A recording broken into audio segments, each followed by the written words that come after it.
नमस्कार, आप देख रहे हैं आज तक। आपके साथ मैं हूं सईद अंसारी। स्वागत है आपका दस्तक में। भारत की राजनीति इस समय बंगाल की लड़ाई में बदल चुकी है।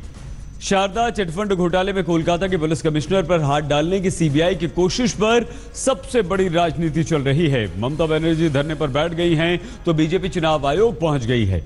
कल सुप्रीम कोर्ट में सुनवाई है, लेकिन इस पूरे खेल में अगर कोई एक निशाना है तो वो बंगाल की 42 सीटें हैं।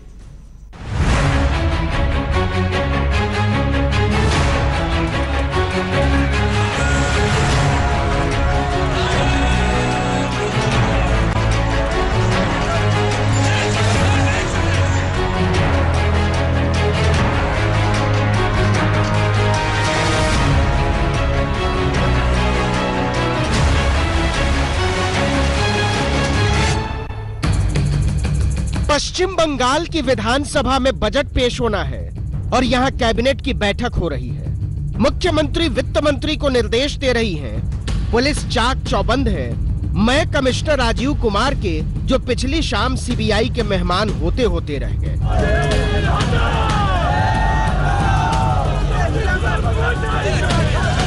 सड़क पर जारी इस कैबिनेट की बैठक ने दिल्ली से बंगाल की सियासत को देखने वालों को सन्न कर दिया है। संसद गूंज रही थी। मामले की एक रिपोर्ट वह भेजने का कष्ट करें। जो कोई भी अगर अन्य खिलाफ आवाज उठाता है उसको दबाने की कोशिश हो रही है। बीजेपी को अंदाजा नहीं था कि कोलकाता पुलिस कमिश्नर के घर में जबरन घुसने जा रही सीबीआई की पलटन पर सियासत ऐसे पलट जाएगी। कहने में कोई संतोष नहीं है अध्यक्ष महोदया कि कल जो भी घटनाएं हुई हैं वह एक तरीके से संवैधानिक व्यवस्थाओं के टूटने की ओर संकेत कर रही हैं। कोलकाता से दिल्ली तक 4 घटनाएं ताबड़तोड़ घटी। 1, सीबीआई सुप्रीम कोर्ट पहुंच गई। ममता बनर्जी की सरकार हाई कोर्ट पहुंच गई। 3, बीजेपी चुनाव आयोग पहुंच गई। और चौथी घटना, साझा विपक्ष चुनाव आयोग पहुंच गया। बहाना कुछ भी हो, लेकिन निशाना एक ही था, बंगाल की 42 सीटें। उनके एमएलएस के ऊपर, एमपीस के ऊपर इतना ध्यान नहीं थी ममता दी को। अभी कमिश्नर के लिए इतने सड़क पर उतरे, कमिश्नर को साथ बिठा करके बैठ रही है। इससे क्या संदेश जाता है? टीएमसी वर्कर्स सोचना चाहिए। शिकायत अपनी जगह, लेकिन बीजेपी भी जानती है कि उसकी लड़ाई किससे है। बंगाल का किला ममता बनर्जी ने वामपंथियों से छीना था, कांग्रेस के साथ मिलकर, और इस समय इस 42 में से 34 सीटें टीएमसी के पास हैं, मात्र 4 कांग्रेस के पास। सीपीएम 2 पर सिमटी हुई है और बीजेपी के खाते में भी केवल 2 सीटें हैं। अमित शाह कहते रहे हैं कि वो बीजेपी के 2 को संपूर्ण 42 में बदल देंगे और ममता बनर्जी को 0 पर समेट देंगे। मई के अंत में लोकसभा का काउंटिंग होगा। सुबह 9 बजे काउंटिंग शुरू होगा। 10 बजे तक पहला राउंड, 11 बजे तक तीसरा राउंड, 12 बजे तक 5वां राउंड, 1 बजे काउंटिंग खलास और 1-2 बजे ममता बनर्जी की सरकार समाप्त। 4 दिन पहले तक किसी को अंदाजा नहीं था कि पश्चिम बंगाल 2019 की सबसे तीखी राजनीति का केंद्र बन जाएगा। पीएम नरेंद्र मोदी जा बोले दिच्छेन सेटाके इम्प्लीमेंट करছে मिस्टर डोभाल। जांच के लिए आए सीबीआई के अधिकारियों को हिरासत में ले लिया। स्थिति यह है कि पश्चिम बंगाल एक राज्य से 2019 की राजनीति की बागी रवायतों की राजधानी बन चुका है और समझ में नहीं आ रहा कि कौन किससे बगावत कर रहा है। लेकिन नरेंद्र मोदी की सरकार और ममता बनर्जी की सरकार के इस टकराव में निरपेक्ष बने रहने का दावा कोई नहीं कर सकता। केंद्रीय सरकार सीबीआई को इस्तेमाल कर रही है अपने राजनीतिक विरोधी जो दल हैं, चाहे वो राष्ट्रीय स्तर पे हों या राज्य स्तर पे हों, उनको डिमोलिश करने के लिए, उनको खत्म करने के लिए। यही वो मंच है जहां से ममता बनर्जी ने 2006 में सिंगूर का आंदोलन छेड़ा था और 2008 में टाटा को बंगाल छोड़ना पड़ा था और जनता ने 2011 में टाटा को जमीन देने वाले वामपंथियों से 34 साल की सियासी जमीन छीन ली थी। अब उसी मंच से ममता बनर्जी ने 2019 में अपनी जमीन बचाने की लड़ाई छेड़ी है। मोदी हटाओ देश बचाओ, मोदी के उत्खात करते ही हबे, ता नाले आगामी दिन भारतवर्ष थाकबे ना। सीबीआई की टीम कोलकाता पुलिस कमिश्नर की गिरेबान पकड़ने आई तो ममता की पुलिस ने उनकी कलाई पकड़कर थाने में बैठा लिया। मुख्यमंत्री मिलने पहुंच गईं, धरने पर बैठ गईं। उन्हें लग रहा है कि यही वो मौका है जब सीबीआई के हमले को जनता की सहानुभूति में बदला जा सकता है। और बीजेपी को लग रहा है कि बंगाल में उसके पास खोने के लिए केवल 2 सीटें हैं और पाने के लिए 42। जो ममता जी मदन मित्रा की गिरफ्तारी पर खामोश रहती हैं, उनके मंत्री हैं। जो ममता जी 2 एमपीज की गिरफ्तारी पर खामोश रहती हैं, वो एक पुलिस कमिश्नर 89 बैच के आईपीएस अफसर की गिरफ्तारी पर इतनी व्याकुल क्यों हो गई? अब वो 5 घटनाएं देखिए जिसने बंगाल की राजनीति को इतना रहस्यवादी बना दिया है। पहली सबसे बड़ी घटना, यूपी में मायावती और अखिलेश यादव का गठबंधन। दूसरी घटना, प्रियंका गांधी का सक्रिय राजनीति में उतरना। तीसरी बड़ी घटना, 3 राज्यों में बीजेपी की हार। चौथी बड़ी घटना, एनडीए के साझेदारों में मची भगदड़। और 5वीं सबसे बड़ी घटना, बीजेपी के खिलाफ विरोधियों का बनता हुआ मोर्चा। मजदूर को प्यार से रखना है, हर धर्म को साथ में एक साथ में रहना है। तो एक बात याद रखिए, बीजेपी को एक भी वोट आने वाला दिन नहीं देना चाहिए। वो आया तो देश गया, वो जाए तो देश के लिए मंगल है। शारदा चिटफंड अब घोटाले से ज्यादा एक सियासत का नाम है। इस सियासत ने 5 साल से शांत बैठी सरकार में जान डाल दी है। बीजेपी कह रही है कि यह भ्रष्टाचार के खिलाफ जंग है और साझा विपक्ष कह रहा है यह भारत के संघीय ढांचे पर बीजेपी का प्रहार है। कोलकाता से मनोज्ञा लोईवाल के साथ आज तक ब्यूरो। शारदा चिटफंड घोटाले के बहाने ये राजनीति शुरू हुई है। सीबीआई 5 साल से इसकी जांच कर रही है, लेकिन 5 साल में वो ये भी पता लगाने में नाकाम रही कि 200 चिटफंड कंपनियों ने अपने जाल में 17 लाख लोगों को कैसे फंसा लिया। ममता बनर्जी आरोप लगा रही हैं कि मोदी सरकार हर चुनाव से पहले सीबीआई के जरिए इस मुद्दे को वोट लेने के लिए हवा दे देती है। ठीक तरीके से काम करने का अवसर प्रदान करें।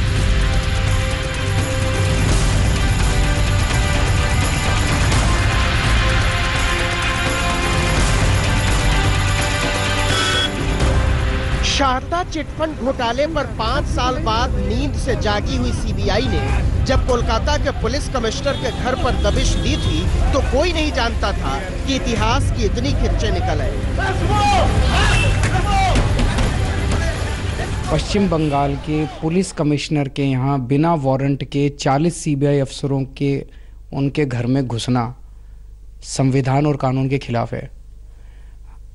भ्रष्टाचार से अगर वो लड़ना चाहते हैं, उन्होंने नीरव मोदी को क्यों भगाया देश से? उन्होंने विजय माल्या को क्यों भगाया देश से? प्रधानमंत्री जी ने। सुप्रीम कोर्ट ने शारदा चिटफंड घोटाले की जांच सीबीआई को 5 साल पहले सौंपी थी, लेकिन इन 5 वर्षों में न जांच आगे बढ़ी, न चार्जशीट दाखिल हुई और न सीबीआई ने कोर्ट में अर्जी लगाई कि बंगाल के अफसर सहयोग नहीं कर रहे। वो सीधे कोलकाता के कमिश्नर के घर में घुसने लगती है और इसीलिए सवाल उठ गया कि क्या मसला भ्रष्टाचार नहीं है, मसला चुनाव है। No more jobs. हर साल 2 करोड़ रोजगार देने का वादा किया गया था। 5 साल बाद रोजगार निर्माण की रिपोर्ट लीक हुई तो पता चला कि ये तो राष्ट्रीय आपदा थी। बेरोजगारी 45 साल के उच्चतम स्तर पर पहुंच गई है। अकेले 2017 में 6.5 करोड़ युवा बेरोजगार हुए। ये नोमो की विदा का वक्त है। विपक्ष मोदी सरकार से पूछ रहा है कि आप जो करने के नाम पर आए थे उसका हिसाब किताब कब देंगे? देश को 45 साल की भयावह बेरोजगारी में क्यों धकेला? काले धन के नाम पर नोटबंदी से काला धन क्यों नहीं लौटा? पेट्रोल डीजल के दाम और रुपए की स्थिति सुधारने के दावे का क्या हुआ? और आमदनी बढ़ाने के दावे के बावजूद किसान बदहाल क्यों है? और इससे आगे का आरोप ये है कि इन सवालों से बचने के लिए सरकार को सीबीआई को तोता बनाना पड़ा। ये सरकार सीबीआई को एक हथियार बनाकर सभी अपोजिशन लीडर को खत्म करना चाहती है। अपोजिशन पार्टियों को खत्म करके ऑटोक्रेटिक गवर्नमेंट लाने की कोशिश कर रहे हैं।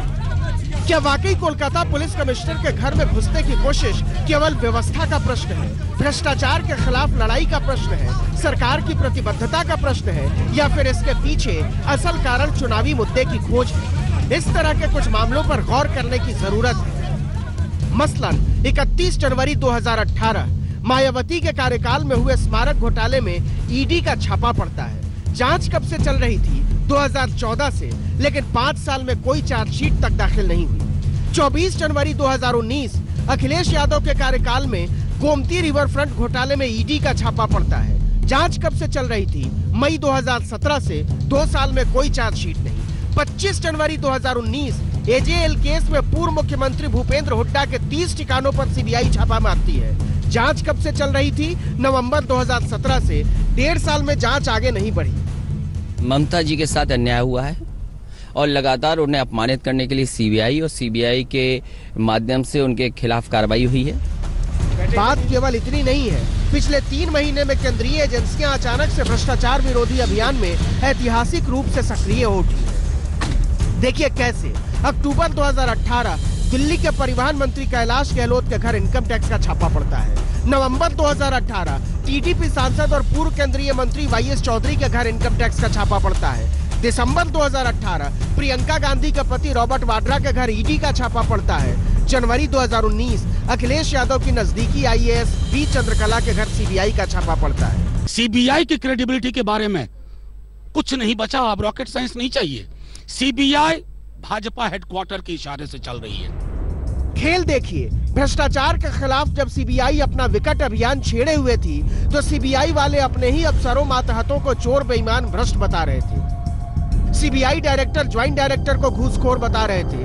ज्वाइंट डायरेक्टर सीबीआई डायरेक्टर को बेईमान बता रहे थे। सीबीआई के एक डीएसपी को सीबीआई ही जेल में डाले हुए थे। जांच के लिए आए सीबीआई के अधिकारियों को हिरासत में ले लिया, यह आज तक कभी नहीं हुआ है। यह जांच रुकवाने का प्रयास है। यह लोकतंत्र की हत्या है। सियासत के इन अर्ध सत्यों के बीच मंगलवार को सुप्रीम कोर्ट में सीबीआई को बताना है कि आप क्या सोचकर कोलकाता के पुलिस कमिश्नर के घर में घुसते जा रहे थे। अब दोनों तरफ धुकधुकी बढ़ी हुई है। समझ में नहीं आ रहा कि कमिश्नर साहब पछताएंगे या सीबीआई वाले शर्माएंगे। इस बीच धूसर शॉल में शामियाने के नीचे बैठी ममता कह रही हैं कि जो भी होगा देख लें। कोलकाता से मनोज्ञा लोईवाल के साथ आज तक। अब देखिए राजनीति। सीबीआई ने पुलिस कमिश्नर को घेरा, पुलिस ने सीबीआई को घेर लिया। इस पर मोदी सरकार ने ममता बनर्जी को घेरा और इसके बाद पूरे विपक्ष ने मिलकर मोदी पर धावा बोल दिया। लोकतंत्र की हत्या और संघीय ढांचे पर हमले के आरोप के बीच 2019 की लड़ाई अब आकार ले चुकी है।